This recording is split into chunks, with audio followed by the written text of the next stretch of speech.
Bonjour à tous et bienvenue sur ma chaîne Carolif. Je suis ravie de vous retrouver aujourd'hui pour vous présenter ma palle de février. Alors pour les novices, la palle c'est la pile à lire, c'est ce qu'on prévoit de lire. Je me suis fait une pile à lire assez conséquente, enfin assez conséquente pour moi en tout cas, vous allez voir. Je suis pas à l'abri de recevoir en plus entre temps des SP que je fais passer en priorité. C'est parti, je vous montre tout de suite ce que je vais lire pour ce mois de février. Alors, je suis en train de lire et je lis pour ce mois de février le premier ouvrage. Il s'agit du dernier été de Benedict Wells aux éditions Zlatkin. Je l'ai eu via la masse critique de Babelio, donc la dernière masse critique qui était une masse critique plutôt de littérature générale.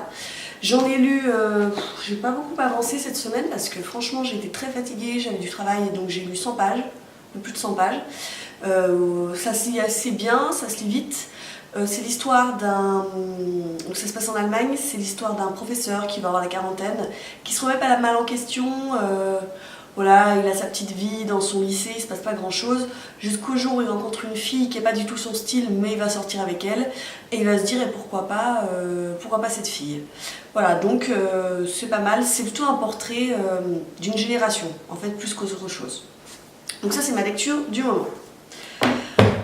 Ensuite, après cette lecture, je prévois de lire, parce que celui-ci me fait super envie, donc je remercie les éditions Albin Michel qui me l'ont envoyé. Il s'agit de Octobre, de Søren Sveistrup, donc aux éditions Albin Michel, comme je vous l'ai dit. Il sort le 1er mars en librairie, donc j'ai un petit peu le temps pour le lire, mais il me fait tellement envie. Donc là, on est à Copenhague, dans la banlieue. Il y a le cadavre d'une femme qui a été retrouvée par la police. Et il a été amputé d'une main. Et à côté du corps, on a accroché un petit bonhomme en marron. Voilà, ce genre de petites choses bien flippantes. Et puis vous avez une jeune inspectrice et un inspecteur qui découvrent vite que cette figurine est porteuse de mystérieuses empreintes. Celle de la fille de Rosa Hartnung des affaires sociales, enlevée 1 an et présumée morte. Ça m'a l'air vraiment bien, c'est un joli petit pavé, mais j'adore. J'adore en plus les polars, les thrillers qui se déroulent en... où on peut considérer quand même pardon, que c'est la Scandinavie, le Danemark. Voilà, hein, si on s'arrange un peu, mais j'aime bien l'ambiance qui se dégage de ces pays-là, donc j'ai vraiment super hâte de lire ce bouquin.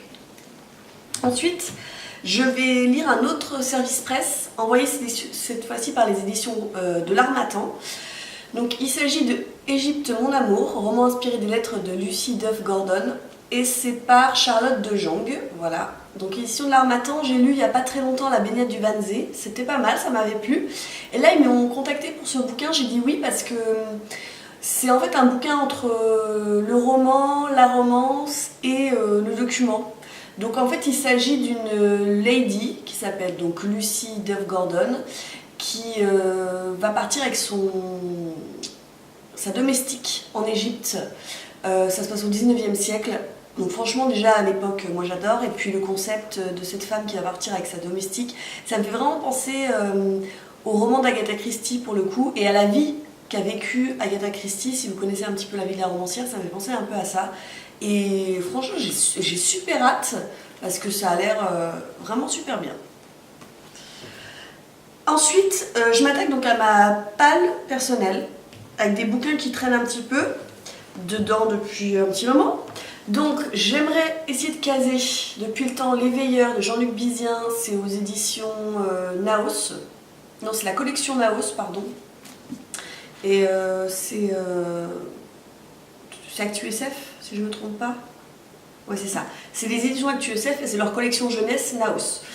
C'était Steph de Piketty Booking qui l'avait lu, qui l'avait conseillé un petit moment déjà dans ses vidéos. Je me l'étais procuré en fait lors d'un salon du livre, donc il est dédicacé par l'auteur. Hop, voilà, je trouve que le dessin était sympa. Donc là on est à Paris, il y a un virus qui transforme les habitants en sorte de zombies. Et il y a des jeunes gens, des groupes de jeunes gens qui sont immunisés, qui vont tenter de survivre dans cet enfer et peut-être de s'extirper de la capitale, je ne sais pas encore. Franchement, ça a vu, comme c'est écrit gros, c'est vite bouffé et ça a l'air bien sympa. Je continue dans la fantasy avec un tome qui me fait...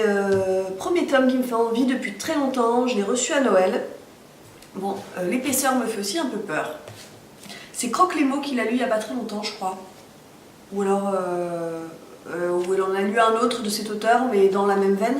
Donc c'est L'Empire ultime avec Le Fils des Brumes, le nom du tome 1 de Brandon Sanderson aux éditions Le Livre de Poche.